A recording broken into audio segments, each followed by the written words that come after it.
Alors donc, d'abord évidemment, comme je suis doublement ému de cet accueil dans ce lieu magique et cette histoire dont Dominique a parlé, et puis c'est la première fois que je le fais vraiment en public. C'est-à-dire que cette conférence, j'aime pas le mot, mais cet exposé, comme vous voulez, je l'ai testé en privé. Et j'ai vu qu'effectivement, les gens écoutaient. Et en fait, le fil rouge de cette histoire vient quand même d'un bouquin que j'avais trouvé, je me souviens même pas où je l'ai trouvé, de 1969, qui est probablement un manuel sur le dessin de l'écriture, qui vient probablement d'un prof de l'école Estienne. Probablement. Mais au point de vue documentation, il est très bien, mais il y a plein de livres sur la typographie, plein de livres sur la calligraphie, l'écriture, c'est pas ça qui manque. Mais là, il y avait une introduction très simple, mais qui s'est terminée par un mot qui m'avait sauté. Voilà la conclusion de son introduction. La lettre est une architecture. Alors là, vous pensez que là, j'étais un peu titillé quand même. Hein. Alors, comme c'est un sujet qui part dans tous les sens, il faut très simplement circonscrire le sujet. Donc je ne parlerai que des alphabets dans le monde européen, méditerranéen, Moyen-Orient compris. Donc je laisse tomber volontairement toute la culture asiatique. On ne peut pas tout faire le même jour, ça serait trop vaste. C'est déjà assez vaste comme ça. Donc, comme il s'agissait de parler de typographie et d'architecture, ben, j'utiliserai tout simplement le plus traditionnellement possible, le plus simplement possible. C'est un travail chronologique. J'ai utilisé la méthode chronologique, je commence par le commencement, donc les premiers alphabets. Donc les premiers alphabets, si je vous mets le bassin méditerranéen, très simplement, voilà, là vous avez le Nil, voilà, Turquie, Égypte, voilà, au fond à droite. Voilà, donc l'alphabet, c'est quoi? C'est une liste limitée de signes. Et qui vit comme le grand changement, c'est de passer dans tout ce bassin de l'écriture pictographique avec des images, les hiéroglyphes, et tout le bassin babylonien, l'écriture cunéiforme, qui sont une infinité de signes qui font qu'on connaît 100 signes, 1000 signes, 10 000 signes, et on est plus ou moins savant. C'est un petit peu comme l'écriture chinoise. Bon. Et la révolution, effectivement, c'est l'invention de l'alphabet comme liste close.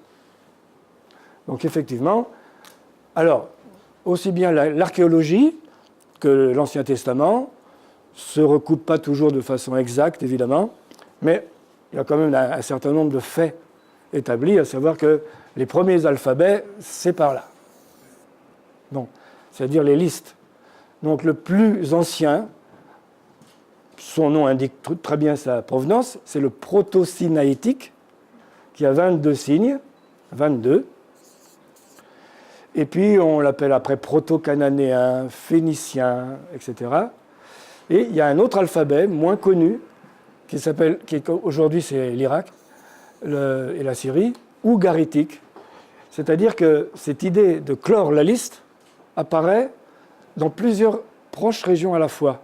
Bon, évidemment, alors vous avez les noms, j'ai dit l'alphabet ougaritique qui n'est pas très connu, mais enfin tout le monde a entendu parler de l'araméen, du palmyrénien, du phénicien, du galiléen. Tout ça, ce sont des variantes régionales de ce qu'on appelle aujourd'hui l'hébreu ancien. Bon. Alors, qui est évidemment considéré comme le premier alphabet facile à reconnaître. Et alors, l'idée de cette conférence est venue un jour dans une bibliothèque où je faisais travailler des enfants sur des lettres, des jeux de lettres, des lettres animées, des jeux de mots, etc. Et je demande aux enfants d'où vient le mot alphabet. Il y a toujours un petit garçon sympa ou une petite fille qui est maligne et qui dit « Monsieur, je sais, alphabet, c'est alphabeta, c'est grec. » Bravo, t'as gagné. Seulement alphabeta, d'où ça vient? Eh bien, ça vient de l'hébreu. Voilà. Alpha, ça, ils connaissaient. Mais je leur dis non, ça vient de Aleph, Beit. Ça, c'est 1000 ans avant Jésus-Christ. Ça, c'est 1800 avant Jésus-Christ. Donc, et effectivement, c'est très facile de se renseigner, le grec ancien vient directement du chaldéen, qui est tout simplement de l'hébreu tardif. Vous voyez, tout ça, on peut pas, tout ça s'étale de façon très progressive, évidemment. Les choses ne sont jamais nettes et carrées dans l'histoire. En tout cas, il y a une évidence. Et alors, si vous récitez alpha, bêta, gamma, etc., en hébreu, c'est aleph, beit, gimel, des ressemblances évidentes. Bon. Mais qu'est-ce qu'a de particulier l'alphabet hébraïque? Aleph, alors je vous présente les deux premières lettres, parce que on va faire se contenter des deux. Voici Monsieur Aleph.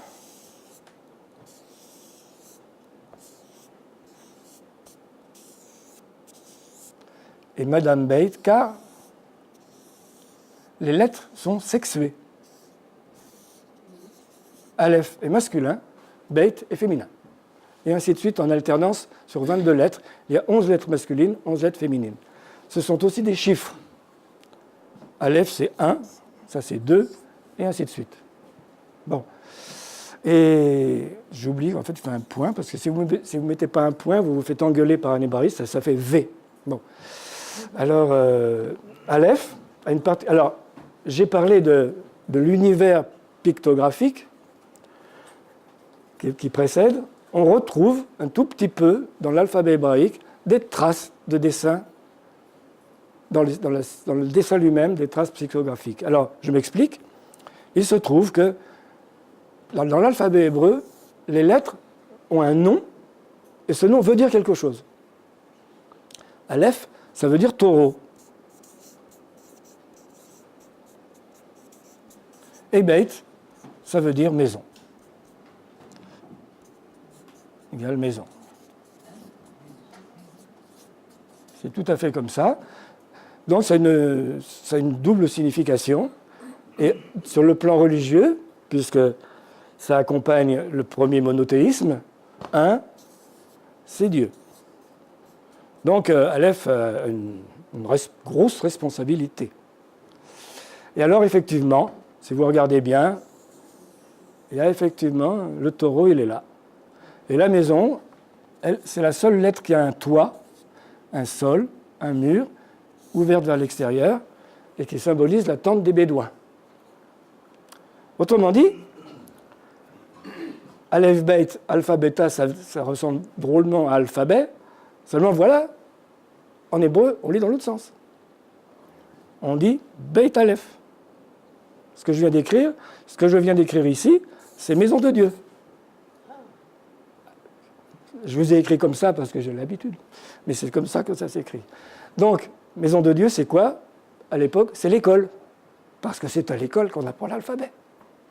Quand vous écrivez alphabet, vous ne savez pas que vous écrivez école en hébreu. Dans l'ancienne, c'est pas scientifique, c'est une interprétation. Enfin, c'est quand même pas un hasard. Et alors, les Grecs, qui plus tard envahiront toute la région, les Grecs inventent alpha, bêta, gamma, etc.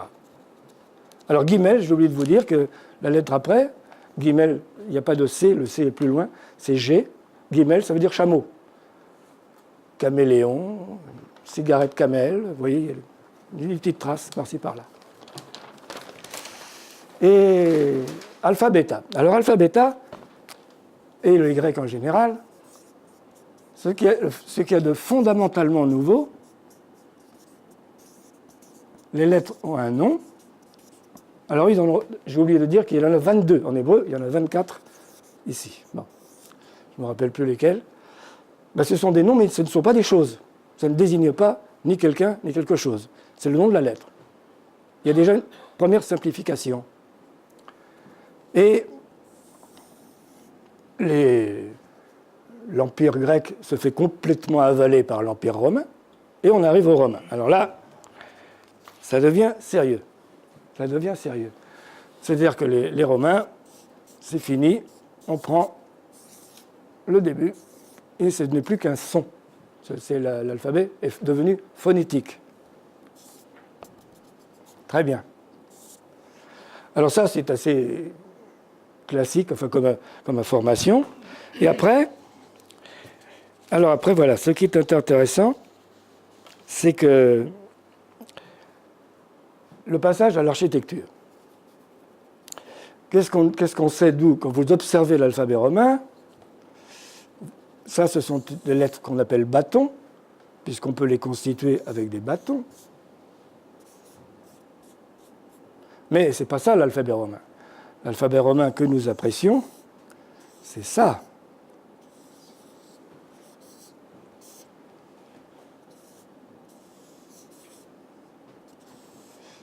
Voilà, j'ai mal.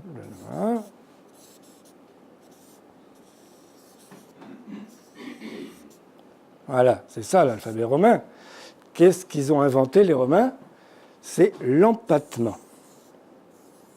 Certains disent sérif en imprimerie, et c'est l'empattement qui est systématique. Et d'où ça vient? Parce que c'est évidemment ça qui caractérise le caractère latin. Eh bien voilà, on va faire un petit tour dans l'architecture.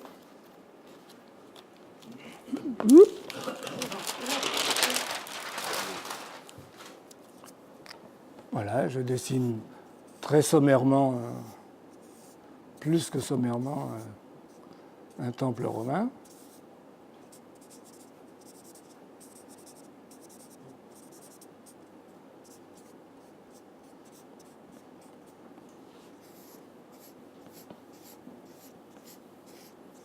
C'est peut-être pas très grand pour les gens du fond.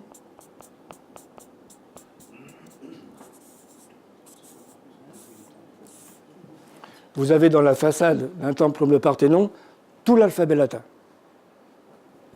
Le I, le H, le E, le F, le L. Seule exception, les lettres rondes, et le N avec une colonne de travers, et le M, ça. Et l'obsession des Romains, c'est l'ordre. C'est l'ordre. Et donc, ce n'est pas d'ailleurs un hasard si dans l'architecture elle-même, vous avez les ordres, l'ordre toscan, l'ordre ionique, l'ordre corinthien, etc., qui sont les variantes des chapiteaux. Les chapiteaux et socles vont devenir les empattements de l'alphabet. Autrement dit, l'empattement du haut est un chapiteau, l'empattement du bas est un socle. Et en architecture, le b.a.-ba de la construction, qui doit être solide, c'est que tout ce qui est vertical doit être costaud. Tout ce qui est supporté par ce qui est costaud doit être léger.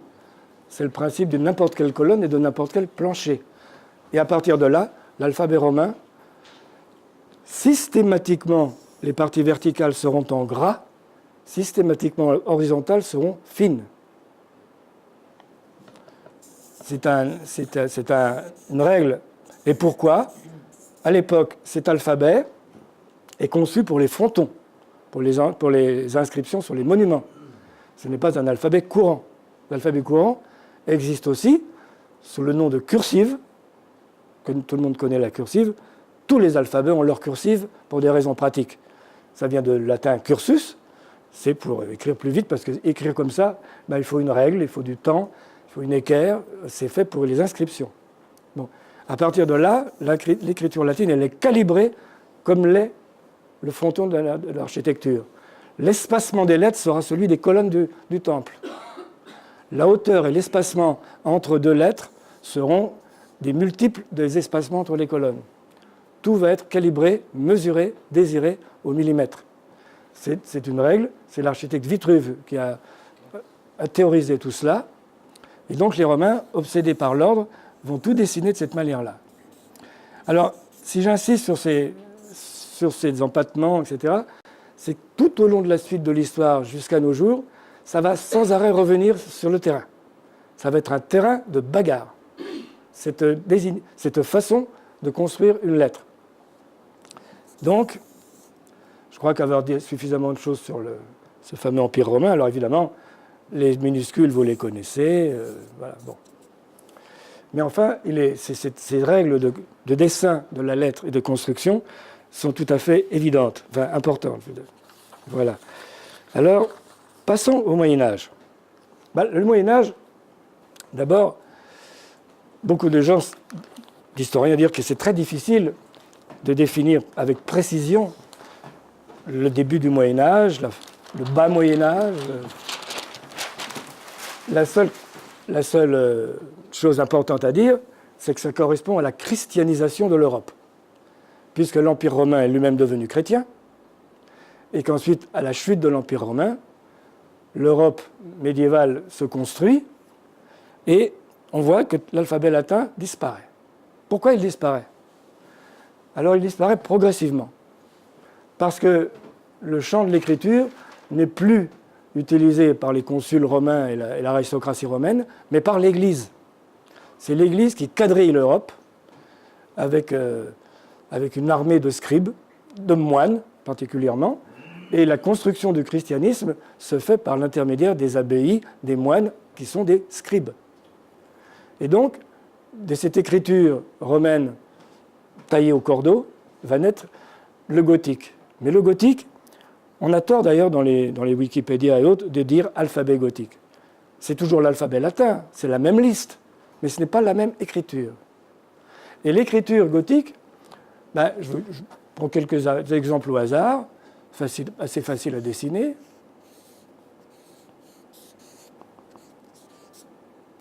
Oui.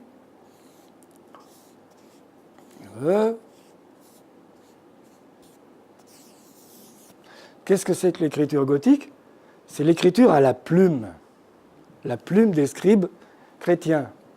Et vous voyez très bien, si vous achetez n'importe quel stylo calligraphique, que quand vous mettez votre stylo comme ça, vous avez du fin, quand vous appuyez, vous avez du gras. Et vous avez après, si vous appuyez bien fort, vous avez la trace de la plume. Toute l'écriture gothique est la trace de cet outil. Voilà. Bon. Et donc, c'est une écriture qu'on appelle gothique. Pourquoi? Parce qu'elle a survécu très longtemps en Allemagne. Beaucoup plus que... Mais il y a une écriture gothique française, hollandaise, italienne, portugaise. Enfin, tout le milieu chrétien a son écriture gothique parce que c'est la technique qui permet d'écrire les écritures saintes.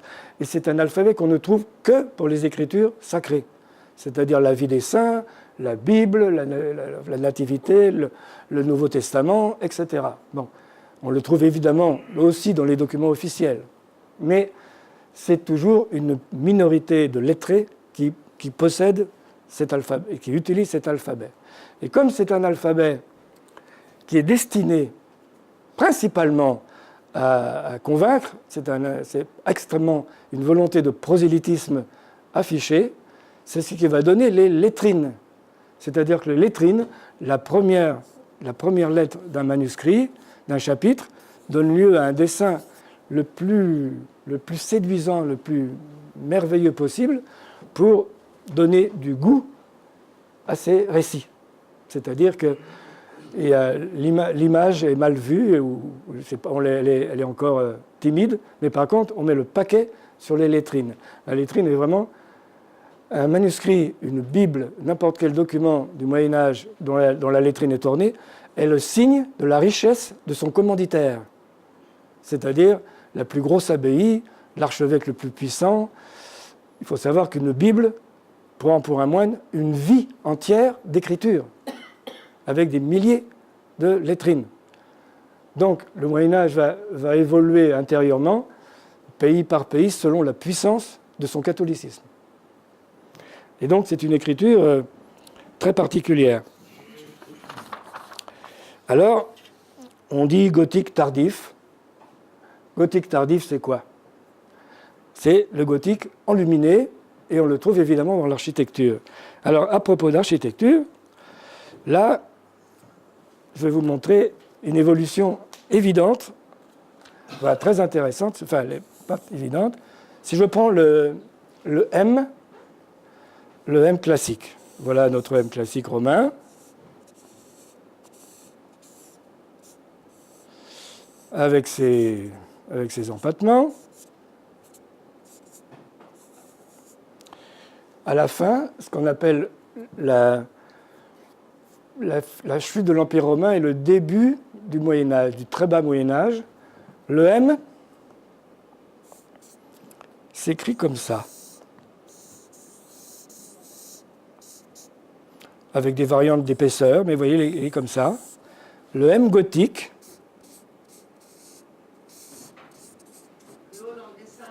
Tu as raison. Ouais, merci. Le M gothique.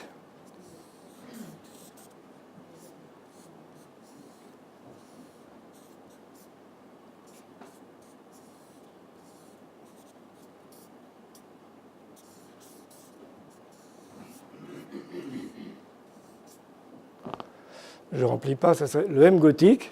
Eh bien là, vous avez l'architecture classique, vous avez l'architecture romane, on passe du romain au roman. Toutes les lettres représentent l'arc en plein cintre des abbayes romanes. Car chez les Romains, si vous regardez bien le Forum romain de Rome ou tous les monuments, vous avez des portiques. Et les portiques, c'est un alignement de colonnes. Vous avez très peu de voûtes chez les Romains. Et chez les Romans, pour les besoins de la construction d'églises, on a besoin de voûtes, et donc on prend l'arc en plein cintre. Et l'architecture gothique, c'est l'invention de l'arc brisé. Toutes les lettres gothiques sont brisées. Et toutes les lettres gothiques possèdent des contreforts. Tiens, on se demande pourquoi. Alors, je me disais peut-être que, est-ce que j'affabule? Est-ce que j'en rajoute des kilos? J'ai un petit document, vous pourrez le consulter tout à l'heure, parce que de loin, évidemment, donc d'un graveur de 1452, qui écrit son alphabet gothique uniquement avec les éléments d'architecture de son époque. Vous voyez? Donc, il mérite d'être regardé de près. Donc, on pourra le regarder tranquillement tout à l'heure. Encore une fois, je voulais un peu faire passer cette idée qu'entre l'écriture et son dessin, l'architecture est pas loin. Alors, évidemment, on arrive à la Renaissance. Évidemment, progressivement, puisque le gothique tardif, avec ses ornements, il préfigure le baroque. Les églises, ce qu'on appelle le gothique flamboyant, possèdent déjà des décorations qui annoncent l'arrivée de la Renaissance. Bon. Alors, évidemment, je me suis dit, j'y arriverai pas si je ne fais pas un minimum de chronologie, parce que là, la caractéristique de la Renaissance, c'est que beaucoup de choses arrivent en très peu de temps. J'avais été frappé par un détail dans des livres. Gutenberg, donc Gutenberg, 1490.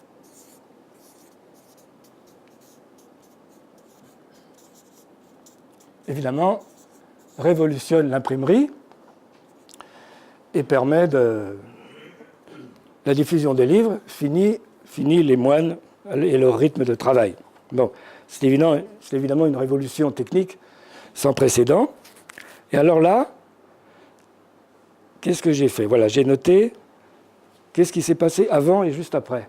Et là, il y a des noms qui sont très importants, et c'est vraiment la date de ces gens-là qui est extrêmement parlante. Alors, je les ai mis dans l'ordre à peu près chronologique. Alors, j'ai choisi ces noms-là, il y en a plein d'autres, mais parce qu'ils sont les plus emblématiques.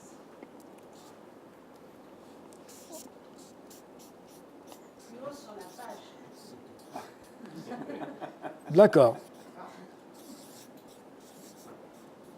Alors, les dates sont très importantes, vous allez voir pourquoi.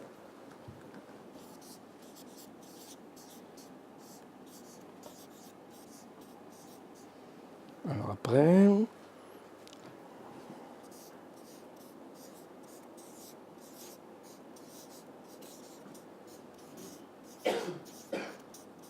Je ne vais pas toutes les recopier, parce que là, ça n'a pas d'importance. 1449, 1540.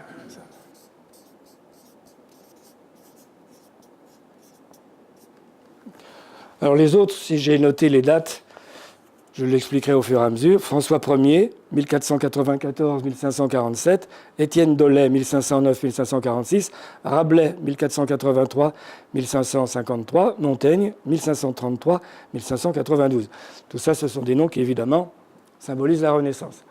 Mais Gutenberg, qui a donc... alors les dates de Gutenberg, c'est Il meurt en 1468. 1400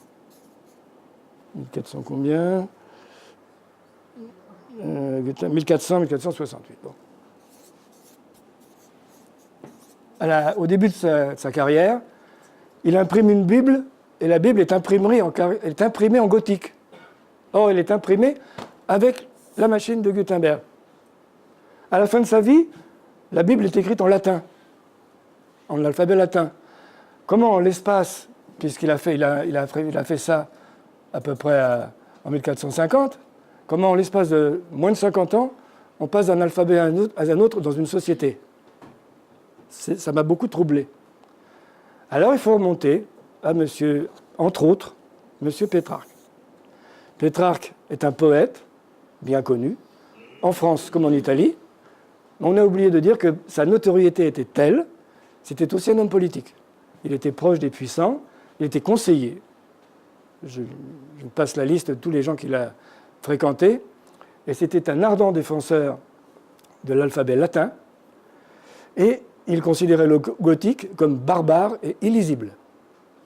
Et pourquoi, qu'est-ce qui lui avait fait découvrir cette passion de l'alphabet latin? C'est parce qu'au même moment, c'est l'époque où l'Empire ottoman envahit la Grèce. Il envahit la Grèce, tous les lettrés, les intellectuels et les savants grecs s'enfuient, se cacher en Italie. Ils emmènent avec eux les textes de tous les philosophes grecs, de tous les récits, etc., que vous connaissez certainement, au moins leur nom, et les humanistes italiens, c'est-à-dire les amis de Pétrarque, et notamment qui étaient tous des écrivains et des lettrés, se passionnent pour cette littérature. Pourquoi? Tout simplement parce que pour eux, ils la considèrent comme leur racine. C'est leurs ancêtres qui parlaient comme ça. Donc pour eux, c'est tout à fait naturel d'aller rechercher ces racines. Et très vite, là la liste est une fois comme ça va se tamponner avec le Vatican. Le Vatican voit d'un très mauvais œil ces gens qui ne se passionnent pour des textes païens. Ça ne va pas du tout.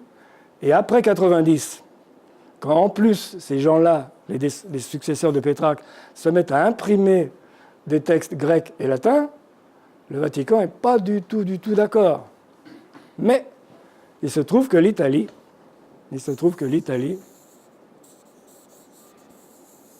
n'est pas un pays comme aujourd'hui.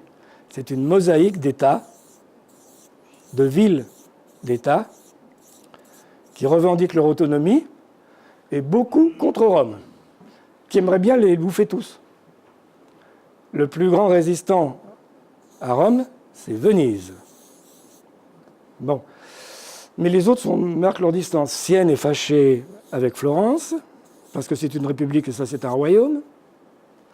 Et les imprimeurs, puisque maintenant on peut parler d'imprimeurs, sont aussi des éditeurs. Éditeurs-imprimeurs, même métier. Chaque éditeur va inventer son alphabet, parce que c'est sa marque de visite, c'est son drapeau. C'est sa signe de reconnaissance. L'alphabet latin que je vous ai décrit va se démultiplier autant d'éditeurs-imprimeurs qu'il y a de villes et d'éditions. À chacun de rivaliser de merveille dans la lisibilité, l'élégance et le raffinement des lettres, et on va se battre sur la forme des empattements. Alors là, il faudrait une nuit j'ai dit à Dominique, il faut faire une nuit dans les caves Bertine sur la Renaissance pour en faire l'inventaire. Et donc, ce qui est tout à fait excitant, c'est que les éditeurs-imprimeurs vont avoir tous une vie schizophrénique. Pour gagner sa croûte, on imprime pour l'Église. Pour plaire aux intellectuels, on publie Platon, Cicéron, Sénèque, et j'en passe. Et donc, il faut faire extrêmement attention au rapport entre le pouvoir en place et l'Église, qui est toujours pas loin. Bon, et en Italie, ça va... Alors, en Italie, là, maintenant, je vais m'attarder sur celui-là. Je vais faire une petite halte en forme d'hommage à cet imprimeur. Aldo Manucci est un imprimeur vénitien, absolument fou de littérature latine et grecque. C'est un homme, alors je l'ai marqué quelque part parce que c'est tellement beau. Voilà. Il s'installe à Venise en 1495, donc vous voyez, il n'a pas traîné. Hein. Tout ça va très vite. Hein. C'est très étonnant pour l'époque. Voilà, il s'installe, il va imprimer 130 textes différents de l'Antiquité. Il crée une académie pour la diffusion de la culture grecque. Il est le professeur de Pic de la Mirandole, si vous connaissez, c'est un grand humaniste. Il est le professeur de Erasme, qu'il a comme élève. Il fabriquait son encre. Il reliait ses livres et les vendait. C'est le premier libraire, éditeur, imprimeur, libraire. Et il fait appel pour améliorer son édition. Il décide d'éditer Virgile en 1501. Il fait appel à un grand fondeur, puisqu'il faut des fondeurs pour faire les caractères, le plus célèbre de l'époque, dont il faut retenir le nom, qui s'appelle Francesco Griffo, qui va inventer l'italique. Rien que ça. Pourquoi l'italique? Pour améliorer la lecture et mettre en valeur les citations. Puisqu'à partir du moment où on va étudier les Grecs et les Romains, il faut bien faire des citations. Eh bien, l'italique sert à ça. Merci, M. Griffo. Et italique, qui, pas très longtemps après, François Ier, 1494-1547, qui fait une petite promenade en 1515, ça vous dit quelque chose, et qui découvre que la culture italienne est vachement intéressante. Et il va ramener l'italique en France, à la cour. Et à partir de François Ier, l'italique de M. Manucci va se répandre dans la cour française. Toute la noblesse écrit en cursive penchée. Un peu plus tard, regardez les manuscrits de Madame de Sévigné, elle est très très penchée. Bon, et d'une manière générale, écrire en italique, c'est qu'on est quelqu'un de la cour, de bien, qui connaît cette subtilité. Donc, l'apport de Manucci ne s'arrête pas là, parce que c'est aussi le type qui a inventé le petit format. Les livres étaient relativement lourds à cause du poids du papier de l'époque. Il va inventer un papier fin, de caractère petit, pour faire des livres faciles à transporter, pour les étudiants, pas chers, et pour les voyageurs. C'est le précurseur du livre de poche, ni plus ni moins. Donc c'est un monsieur il mériterait d'être plus connu.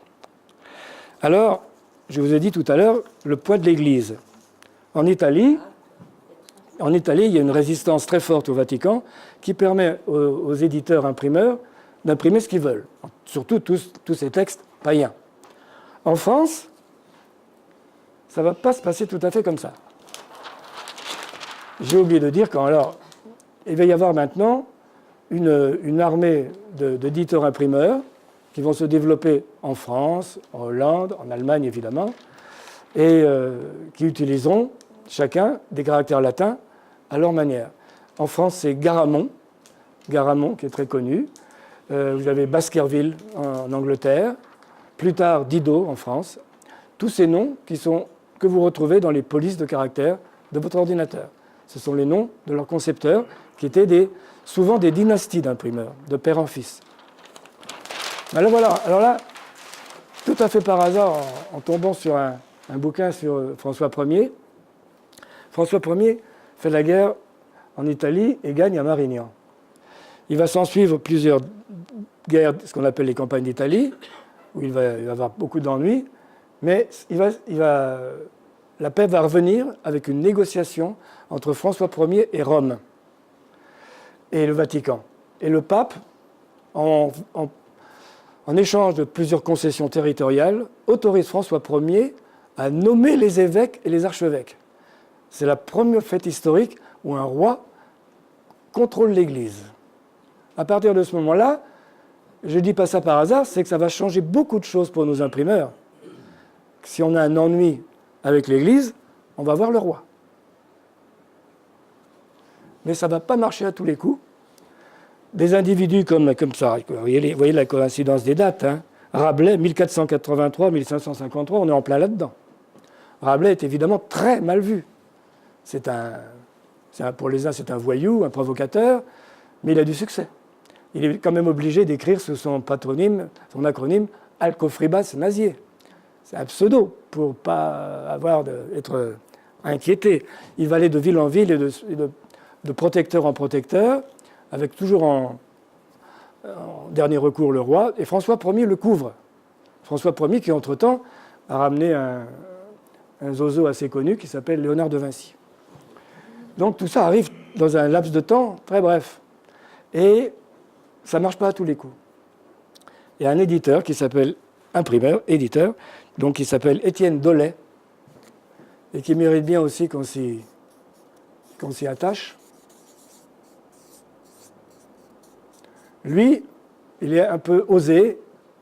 Il a osé publier des textes qui parlent d'athéisme, sans dire que lui est athée, mais simplement en parler d'athéisme. Il affiche une certaine sympathie pour un auteur étranger qui s'appelle Luther. C'est la goutte d'eau qui fait déborder le vase. François Ier le lâche et l'Inquisition l'arrête. Et il va être brûlé le 3 août 1546, place Maubert à Paris, étranglé, brûlé avec ses livres. Et on apprend au passage que la place Maubert dans le 5e arrondissement était la place où c'était attribué pour le bûcher des imprimeurs. La même année, après lui, 4 autres vont être éliminés par l'Inquisition parce que François Ier avait d'autres chats à fouetter. Ce statut entre l'Église et la royauté va durer jusqu'à la Révolution. Voilà, donc ça me paraissait très important de citer Étienne Dolet. Et voilà, donc alors, pour la petite histoire, en 1899, la République va lui instaurer une statue place Maubert, où il sera marqué « précurseur de la libre pensée, défendeur de la liberté de conscience ». Statue qui va être détruite par qui ? Par Vichy, et qui n'a plus été reconstruite depuis. On lui a dédié simplement une petite rue qui donne place Maubert. Voilà. Alors, sautons à la période révolutionnaire. Alors la révolutionnaire, là c'est très amusant, parce que là, il n'y a pas sur le coup, d'invention alphabétique spécifique. Mais il y a une grande question qui se pose pour les révolutionnaires. Les révolutionnaires avaient une obsession, c'est d'effacer toutes les traces partout de la noblesse. À Paris, il y a une histoire extrêmement drôle, mais qui repose sur une histoire vraie. Vous savez que beaucoup de lieux ont été débaptisés. Bourg-la-Reine s'appelait Bourg-Égalité. On enlève tous les saints. On ne dit plus Saint-Germain, on dit Germain. Bon, ou Ville-Germain, ou Germainville, mais surtout pas Saint-Germain. La Révolution, les révolutionnaires sont radicaux. Ça donne une extrêmement drôle. Dans le 5e arrondissement, il y a une rue qui s'appelle la rue du Cardinal Lemoine. C'est comme ça, dans le 5e. Après les passages des révolutionnaires, elle s'appelait la rue du Le. Alors, il y avait un problème. Ça a engendré des débats à l'Assemblée nationale. Donc, l'obsession, que faire de l'alphabet ? Puisque l'alphabet classique il a été utilisé par les nobles, massivement. Mais quand même, il y a un problème. Il y a un problème, c'est que c'est un alphabet grec qui vient de la Grèce. Or, la Grèce, c'est la mère de la République. Que faire ? Eh bien, on va changer les empattements. Et toc. Et on va faire des empattements. Fini les courbes et les zibouis, c'est des empattements modernes, secs. Et si vous observez les documents, comme par hasard la Déclaration des droits de l'homme, les assignats, c'est en cet alphabet qui n'est autre que du Bodoni. Avec son Bodoni italien et son petit frère Dido français, qui ont cette particularité, des trucs comme ça. Et Bodoni, coup de peau, il est contemporain de la Révolution. Il suffit d'aller le chercher à Parme. Mais Parme faisait partie des conquêtes de Napoléon, donc il est parfaitement accessible. Et le Bodoni va faire fureur il existe encore aujourd'hui. Il est extrêmement utilisé. Et bien là, je vais faire un deuxième portrait. Parce qu'après Aldo Manucci, Bodoni, c'est mon préféré. Parce que ce n'est pas n'importe qui, Bodoni. Alors, Bodoni, voilà, c'est aussi un imprimeur-éditeur à Parme, en Italie, mais c'est certainement le plus perfectionniste de tous, mais c'est aussi un formidable, encyclopédiste, une connaissance universelle. Il va imprimer, il disait qu'il créait la police, c'est-à-dire qu'il crée les caractères en fonte pour imprimer les dites polices.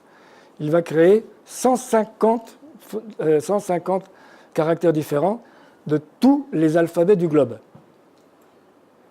Et rien que pour les alphabets anciens, il va faire 4 variantes de l'hébreu, 5 variantes du chaldéen, du palmyrénien, de l'essénien, du sadducéen, rien que pour une région, le copte, le grec ancien, le grec moderne, l'étrusque, c'est complètement fou.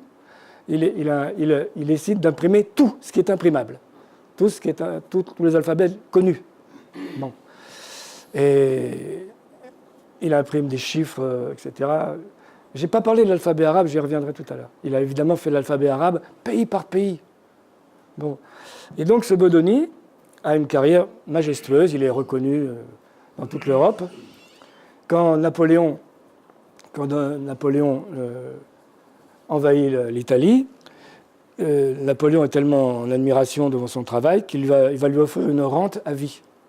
Mais ce qui le rend extraordinaire aussi, c'est qu'il est théoricien et un excellent écrivain. Et il a écrit un traité de typographie que vous pouvez trouver en librairie, et qui est un hymne à la typographie, qui est à la fois technique, mais aussi philosophique et poétique, et humoristique en plus. Alors, je ne vais pas des tout petits extraits, parce que ça mériterait beaucoup plus de temps, parce que cet homme-là avait aussi une langue. Alors il explique que pour qu'une écriture, un alphabet soit réussi, il faut 4 qualités: la régularité, la netteté, la beauté, et la quatrième vertu, c'est la grâce. Alors il explique comment c'est la régularité. Il faut que les lettres soient bien alignées, bien disposées. La netteté, c'est la netteté du dessin. La beauté, c'est le choix des proportions de la scène. Et qu'est-ce que c'est que la grâce? Et là, c'est trop mignon.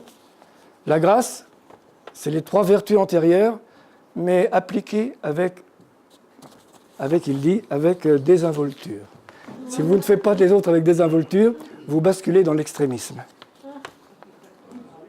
Avouez que si ce n'est pas une pensée humaniste, je ne sais pas comment ça s'appelle. Alors, quand je disais qu'il a de l'humour, voilà, il explique comment le rôle, la grandeur du typographe, c'est de s'adresser à toutes les catégories sociales, et y compris aux gens qui ont des problèmes d'acuité visuelle. Il y a un chapitre qui est consacré. Je vous le lis, et pour le lire, je vais illustrer, voilà, parce que c'est des petits caractères.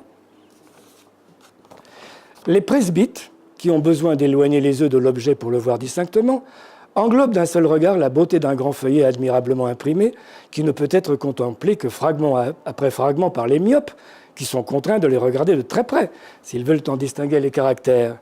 Ceux-ci, au contraire, n'ont aucune peine à lire une fine écriture. Non seulement elle ne les fatigue pas, mais elle leur convient parfaitement, pourvu qu'elle soit nette et bien formée. C'est dans cette faculté que les myopes amateurs de l'étude trouvent une compensation qui est loin d'être mince à leur manque d'aptitude à jouir du regard, ce qu'il y a de plus charmant dans les monuments et les paysages. Moi, je trouve ça assez craquant. Alors là aussi, non, ça c'est bon, ça c'était pour Bodoni, et donc on va passer au XIXe siècle. Alors, on va un tout petit peu parler de Napoléon, mais enfin, Napoléon, dans la partie XIXe. Alors, le XIXe, non, on va changer, puisqu'il faut écrire en hauteur. Alors là, évidemment, ce qui a complètement changé, c'est qu'évidemment, c'est le siècle de la presse. D'abord, la technique est totalement maintenant perfectionnée et extrêmement répandue. Et c'est le siècle de de l'explosion de la presse et la grande presse.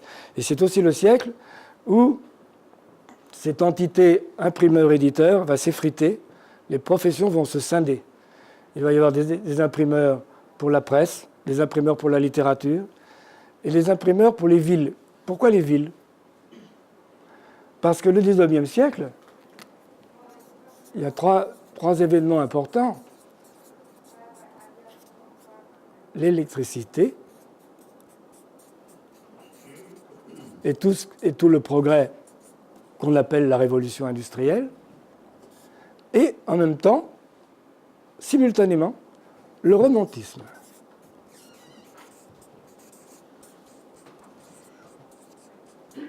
Toutes les révolutions du 19e sont destinées à défendre la presse. L'électricité permet la révolution industrielle. Et les intellectuels se passionnent pour le romantisme. Inutile de vous parler de Victor Hugo. Alors, ça va donner quoi pour les alphabets? Alors là, ça donne des choses extrêmement curieuses. Il y a bien sûr tous les alphabets que j'ai cités coexistent. Ils coexistent déjà chez chaque imprimeur. On peut choisir son Garamond, son Bodoni ou ce que vous voulez. Tout ça continue d'exister, mais il faut bien en créer d'autres. Alors, ce sont des alphabets qui ont une courte durée, contrairement aux alphabets classiques. Par exemple, à la fin de la campagne d'Égypte de Napoléon, c'est pas hasard si on dit le style égyptien, empire égyptien dans le mobilier. On voit les motifs égyptiens qui prolifèrent partout. Et dans l'alphabet, ça donne, encore une fois, on va bouger on va mettre des petites pyramides partout. Et ça donne quoi? C'est le logo du train L'Orient Express. L'Orient Express est écrit en caractère napoléonien égyptien. Parce que c'est aussi, avec le romantisme, un double attirance, l'orientalisme et le Moyen-Âge. Ça va faire une explosion au point de vue de l'utilisation typographique absolument débordante. Si vous connaissez les livres du grand, magnifique éditeur Hetzel, qui a fait Jules Verne, mais aussi tous les romantiques, ça, avec des graveurs comme Gustave Doré. Les montages sont un agglomérat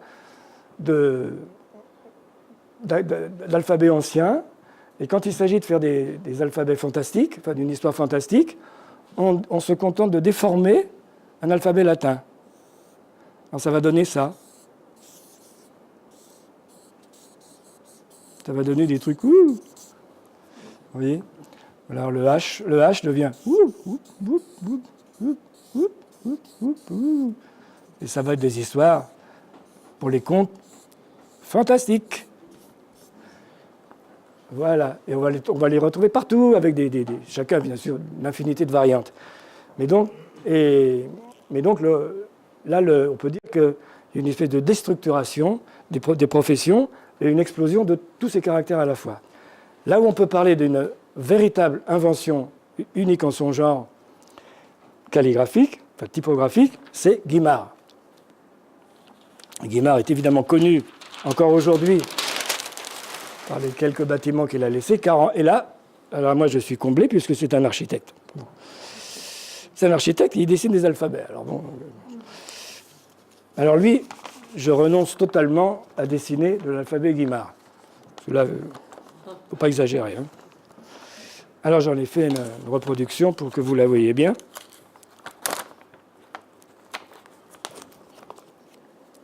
Il faut reconnaître que les empattements romains en ont pris un coup dans la gueule. Là, vraiment, une volonté de tout refaire, de tout réinventer. Et il y en a on connaît celui du Métropolitain à Paris, qui est très connu. Et en fait, là, c'est une véritable création ex nihilo. Mais non, elle n'est pas ex nihilo. J'ai dit tout à l'heure, j'ai parlé du Moyen-Âge. Eh bien, si vous comparez l'alphabet de M. Guimard à l'onciale romane dont j'ai parlé tout à l'heure dans le bas Moyen-Âge, vous avez exactement un peu partout les mêmes déformations. Il s'inspirait directement de l'onciale des anciens codex du Moyen-Âge, en les triturant un peu plus. C'est-à-dire qu'il faisait... Et ce n'est pas du tout un hasard, c'est dans l'architecture de Guimard, il y a sans arrêt des éléments gothiques mélangés à des feuillages, il y a des formes plus ou moins fantastiques. L'omniprésence, et M. Guimard était très proche d'un certain Viollet-le-Duc, qui pour le moins était intéressé par l'art gothique, puisqu'il a refait Notre-Dame. Donc c'est une période où tout ça coexiste. Et l'autre explication, c'est comme c'est le siècle, j'ai dit la presse, l'électricité, c'est aussi, en architecture, l'éruption de l'acier. L'acier, que vous voyez au Grand Palais, que vous voyez dans plein de choses du XIXe siècle, et la Tour Eiffel. L'acier vient progressivement faire reculer la construction classique. Encore que vous avez souvent un mélange des deux, vous avez un bas classique, le haut c'est une verrière métallique. C'est ce qui, voilà. Donc les deux coexistent, mais l'acier prend du pouvoir. Et donc on n'a plus besoin de colonnes, donc on n'a plus besoin d'empattement. D'où cette liberté d'écriture de ces designers-là. Et alors on arrive au XXe siècle, pardon. Alors là, ça se gâte. Le grand chambardement, c'est évidemment l'architecture. Je suis toujours obligé de faire des simplifications par forme d'archétype, mais c'est pour aller plus vite. C'est évidemment la modernité. La modernité, le mot moderne devient lui-même un dogme. C'est-à-dire qu'il y a une volonté de... C'est le siècle des utopies. Certains diront des barbaries, mais utopie et barbarie en alternance. Et donc... comment se comporte la typographie dans un tel climat? Eh bien d'abord, j'ai parlé d'une séparation professionnelle entre l'éditeur et l'imprimeur au XIXe. Au XXe, ce qui est évident, c'est que maintenant, une autre profession va arriver, c'est le graphiste et ce qu'on dit aujourd'hui designer. C'est-à-dire quelqu'un qui est chargé de créer un alphabet pour répondre à une commande, pour répondre à une profession et à un besoin, qu'il soit privé ou public. Donc, il s'inspire. Alors là, tout bouge en même temps. La musique, la peinture, c'est pas la peine de s'étendre là-dessus, c'est une évidence.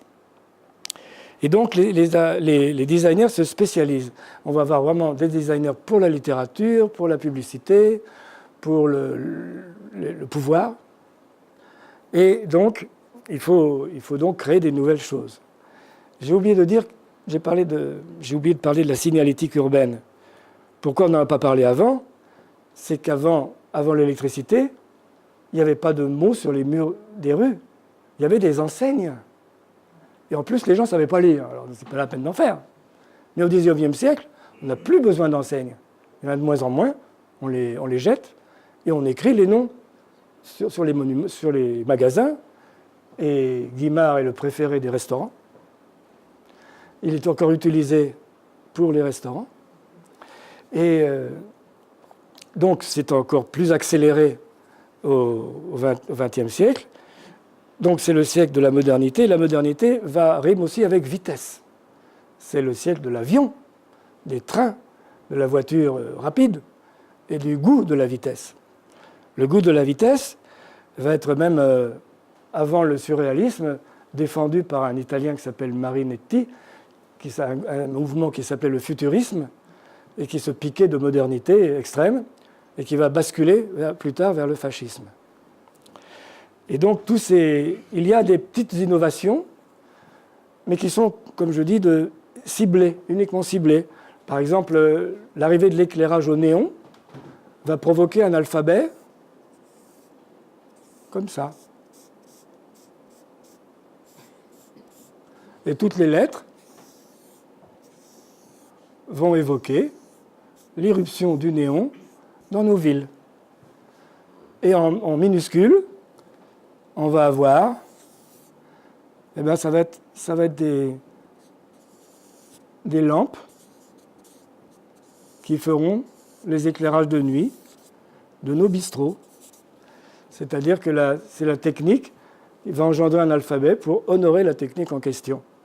Et donc, vous avez l'alphabet qu'on appelle Broadway. Alors, le Broadway, c'est des décorations à l'intérieur d'un truc pour montrer que c'est la fête, quoi. Voilà, on profite des gras et des maigres pour montrer la fantaisie, illustrer la fantaisie. C'est toujours sur le travail des gras et des maigres, c'est-à-dire c'est toujours sur une base latine qu'on transforme les choses. Mais là, va arriver, là, je me suis permis d'appeler ça le monstre. Voilà. Alors oui, voilà. Après la Deuxième Guerre mondiale, va naître un monstre.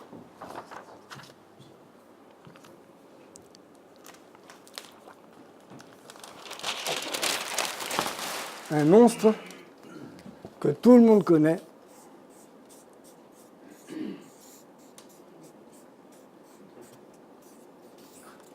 En 1960, Max, designer suisse.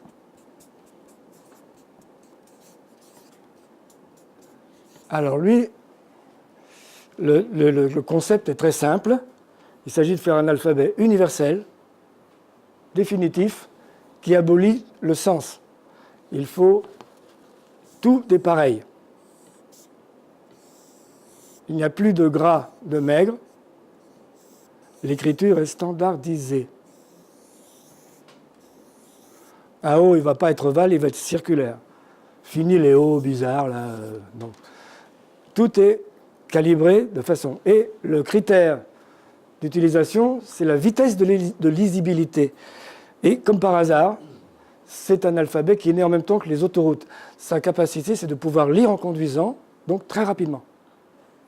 Donc, il va faire fureur dans le monde des transports, dans le monde de l'industrie, dans le monde de la publicité. Il a des variantes. Hein. Il y a un concurrent américain qui s'appelle Univers. Puis il y en a d'autres, évidemment, qui sont des variantes. Mais par exemple, si vous vous amusez à faire ça, alors là, vous êtes un gauchiste. Là, c'est pas possible. C'est absolument... Voilà. Donc c'est interdit. Donc, je me suis permis un petit laïus. C'est que la subjectivité de la lettre, elle nuit, soi-disant, à la rapidité de la lecture. Place à la vitesse. Donc, ces modèles, c'est Marinetti dont j'ai parlé tout à l'heure, c'est Le Corbusier, qui, je vous rappelle au passage, était d'une idéologie parfaitement fasciste, dont il ne se cachait pas, quelles que soient ses qualités de plasticien. Et l'invention, pour vous donner une idée, c'est que l'invention typographique de Le Corbusier, la seule chose qu'il a inventée dans sa vie, c'est le pochoir, le style pochoir. Le style pochoir qui se retrouve aujourd'hui dans les containers d'aéroports. Bon. Donc, il y a une volonté chez ces designers-là qui, en plus, s'inspire d'un Allemand de 1896 qui plus tard deviendra un imprimeur au service des militaires pendant les guerres de 14-18. Et donc il y a une volonté surtout d'effacer les traces du passé qu'exprime l'alphabet latin. Car l'alphabet latin, d'une manière ou d'une autre, vous renvoie à son passé, à notre histoire. Et là, c'est la volonté de ce qu'on appelle la table rase.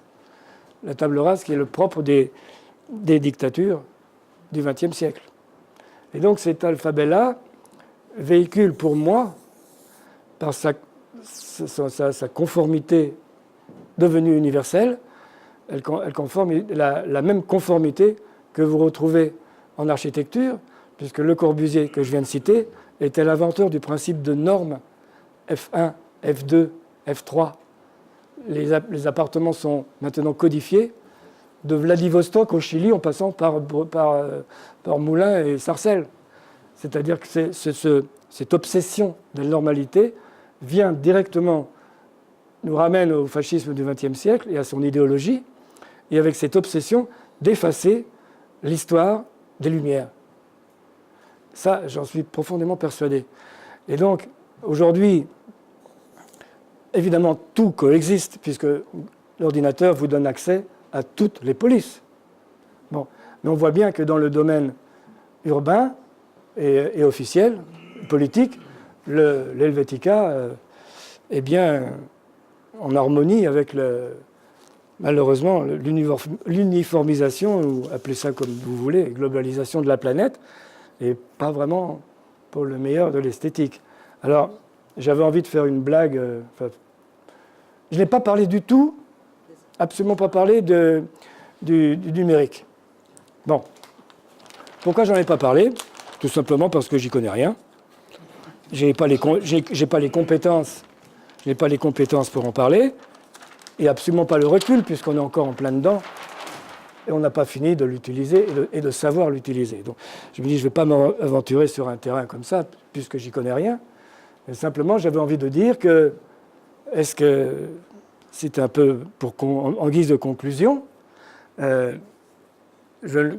beaucoup de gens, je me pose des questions sur ce fameux numérique. Est-ce que, alors que Gutenberg a favorisé l'humanisme de la Renaissance, est-ce que des minuscules qui circulent et des images qui circulent à la vitesse de la lumière profitent aux lumières avec un L majuscule?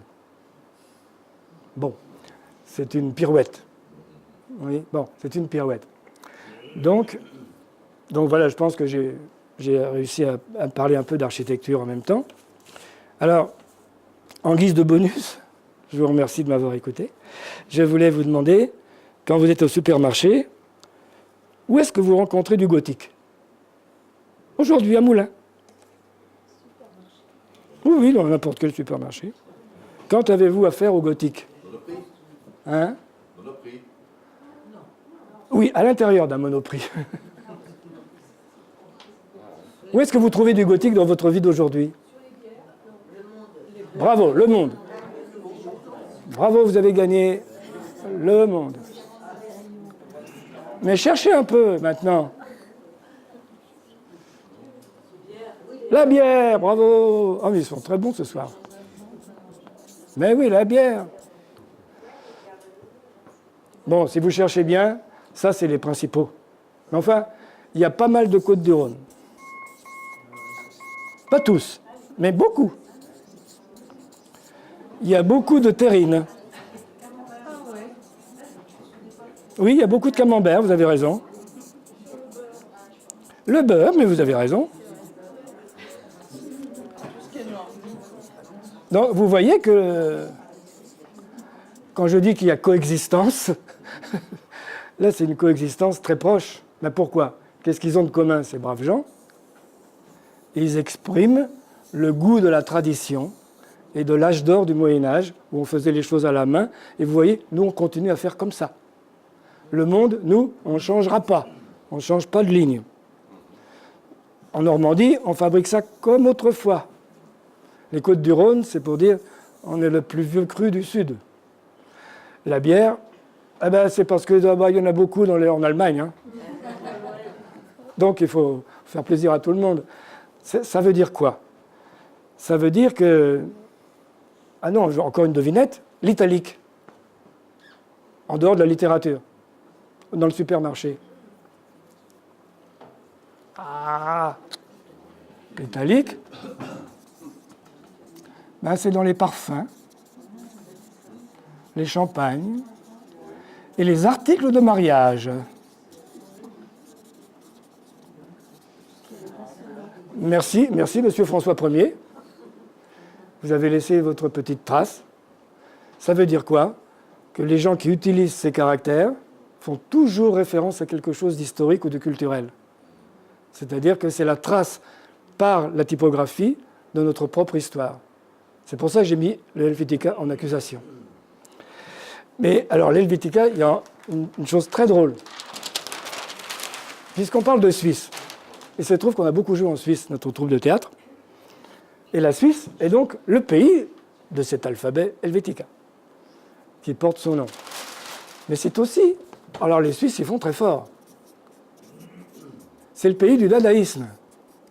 Le dadaïsme, après la Seconde Guerre mondiale, et le bouleversement et l'écœurement qu'en avaient les gens, le dadaïsme est une sorte d'anarchisme esthétique qui veut la destruction de l'ordre ancien et de tout ce qui peut rappeler la bourgeoisie, la noblesse, etc., et de façon violente et provocatrice. Bon, les surréalistes vont le découvrir, mais vont les abandonner parce qu'ils sont trop extrémistes. Alors, une des idées dadaïstes absolument farfelues, pour rester dans la typographie, c'est d'écrire un mot en changeant de corps, en changeant de police à chaque lettre. Alors là, ça donne des trucs très marrants. D, A, D,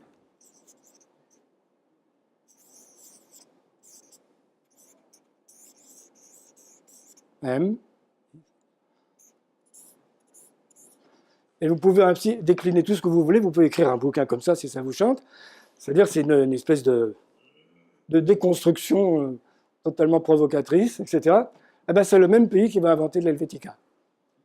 C'est-à-dire que quand un pays abuse de quelque chose, il abuse dans l'autre sens. Voilà. Donc, je vous remercie pour votre attention. Et puis pour le reste, l'exposition, c'est aussi un voyage entre la typo et l'architecture. Vous aviez dit que vous parleriez des caractères arabes. Oui, alors les caractères arabes, j'aurais dû le dire, c'est qu'ils arrivent 800 ans après l'hébreu, mais Aleph, Beit, Alif, Bit, et après j'ai oublié les noms, mais l'alphabet arabe, l'écriture est extrêmement différente graphiquement, mais phonétiquement, c'est presque la même. D'où l'énorme proximité au Moyen-Orient de traduction entre les deux communautés. Les Arabes apprennent très facilement l'hébreu et les Israéliens apprennent très facilement l'arabe. Parce qu'il y a une évidente consonance. Et effectivement, les Arabes, eux, ce qu'ils ont apporté complètement nouveau, ce sont les chiffres. Puisque, en dehors des chiffres hébraïques, des lettres chiffres hébraïques, les Romains avaient les chiffres romains. J'ai oublié de parler des chiffres, parce que les chiffres, c'est une autre histoire. Mais les chiffres romains utilisent des lettres. Donc, ce sont bien les Arabes qui ont inventé les chiffres arabes que nous utilisons aujourd'hui. Voilà. J'aurais dû le mettre c'est le bas Moyen-Âge, tout simplement. Voilà. Donc, je tenais à ce que ce soit vraiment le plus possible chronologique, quoi. On oublie toujours plein de choses, mais voilà. Je vous remercie.